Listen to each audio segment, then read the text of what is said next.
The subconscious processes sensory data that comes into it prior to conscious having any access to this data. The subconscious does not process this data as information.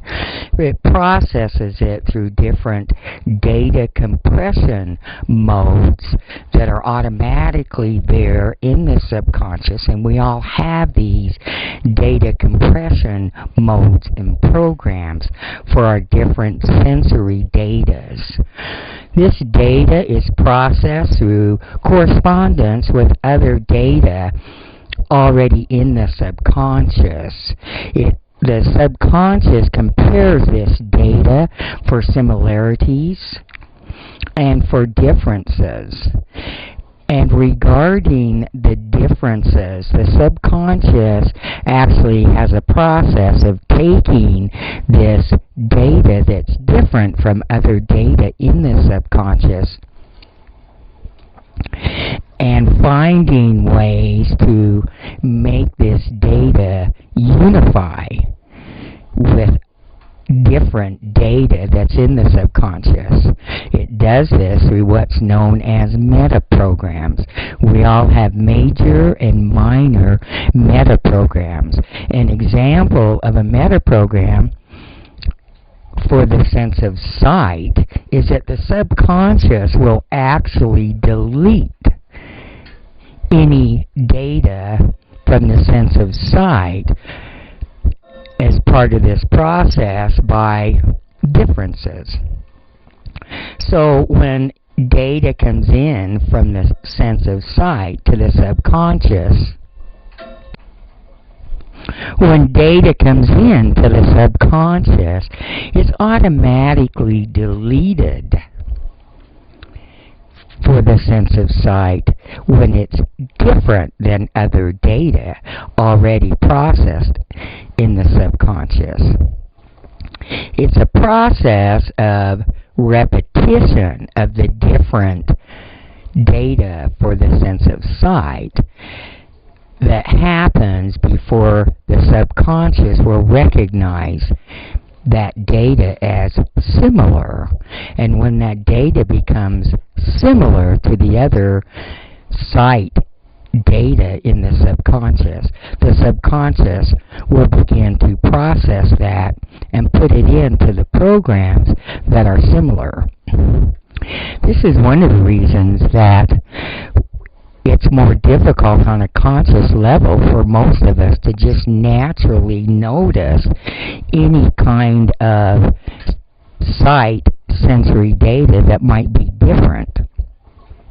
It takes a few repetitions of that data coming into the subconscious to the point that it becomes similar in a subconscious way prior to the subconscious giving conscious access to this data.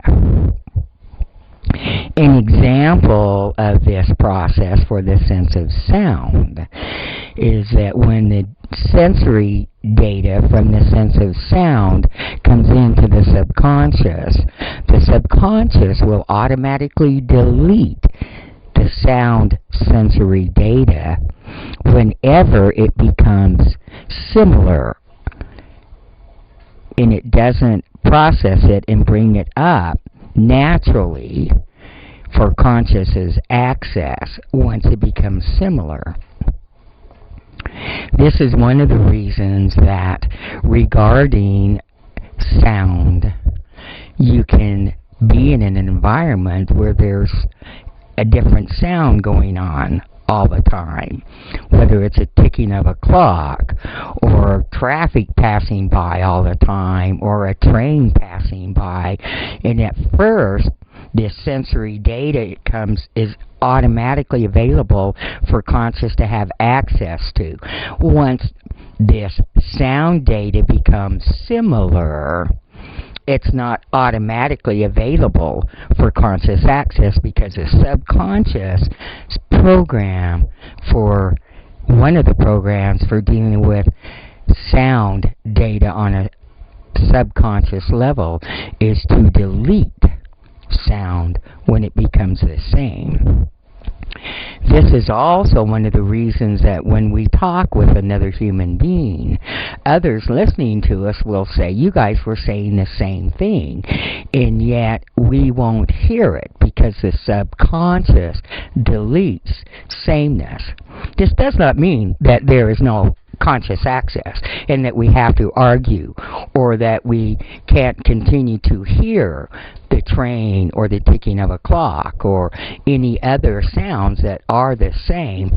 It simply means that the subconscious is deleting this data for immediate conscious access. We can again, on a conscious level, become aware of these same sounds. It's just not a natural way that the subconscious works. The same with sight.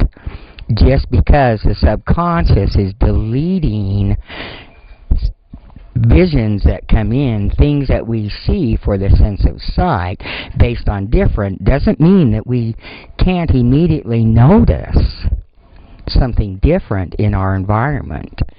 It simply means that data is in there. The subconscious has deleted it as a way of instant access for conscious because it's different. And when it becomes similar, the subconscious will automatically let us see it. Conscious, however, has great power over the subconscious. It's conscious that has ended up programming the subconscious in the first place.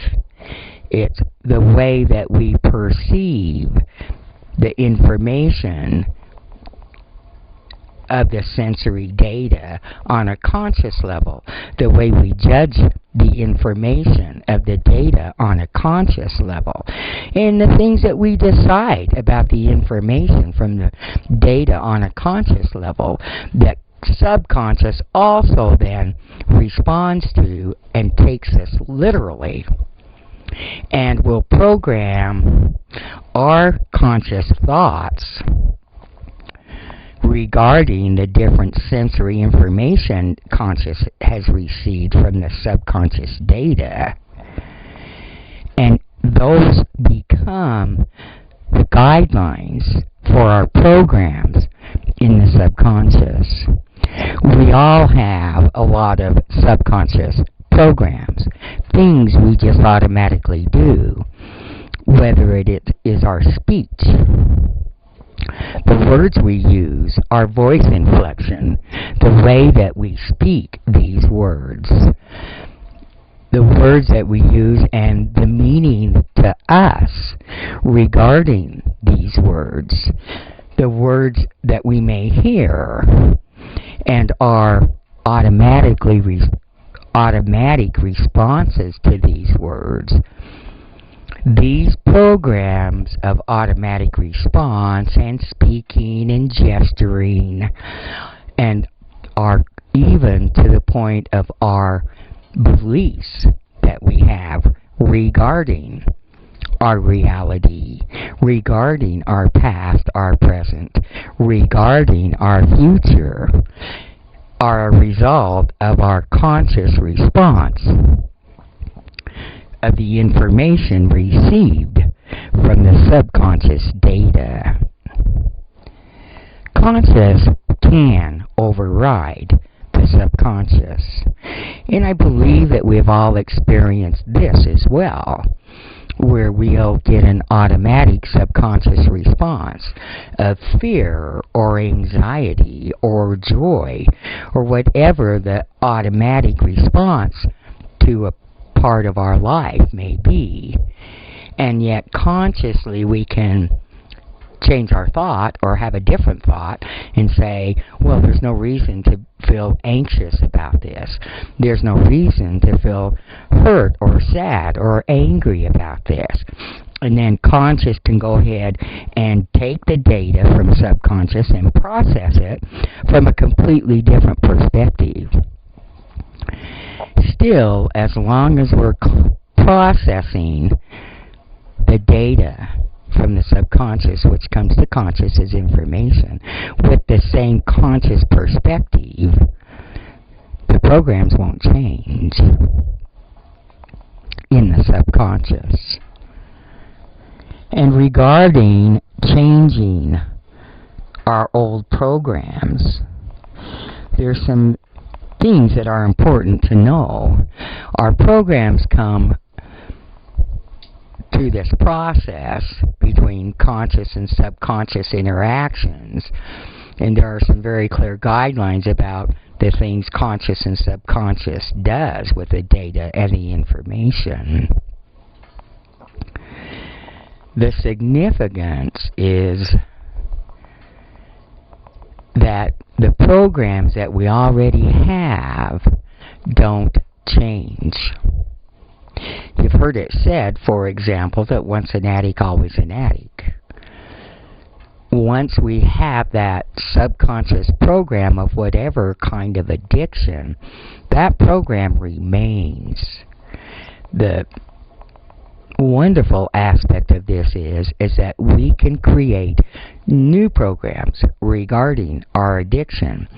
And these new programs regarding our addiction or any other thing are created with our conscious mind, the same way conscious mind created the old program of the addiction. So we don't change a program. The way that we change our brain is by creating new programs. As it relates to addiction, this is the same reason that a person can have years of clean time or months of clean time, and all of a sudden they're back in their addiction as though they had never quit. The program is always there. We have throughout our body our central nervous system, and if you were to take apart each nerve and synapse of the central nervous system, each human being has enough central nervous system that it would go from our Earth to planets away. And none of us are using all of our central nervous system wiring.